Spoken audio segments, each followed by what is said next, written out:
Hey guys, in this video, we're going to take a look at how you can open a web page in desktop mode or mobile site mode on the Samsung Galaxy S22 series. So once you have opened up a web page, tap on the menu key at the bottom here.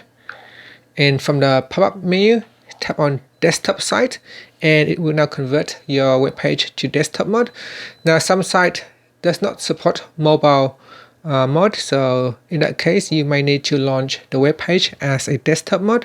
Desktop mode is like viewing a web page on a computer with a larger screen resolution, so you can see the text at the moment is very tiny and you need to zoom in to actually view the content of the site. And if you tap on the menu key and tap on mobile site, you can see the text has now been formatted to fit within your mobile screen, and the text is larger and easier to read, including the text and images. And this is how you can convert your web page to desktop site or mobile site.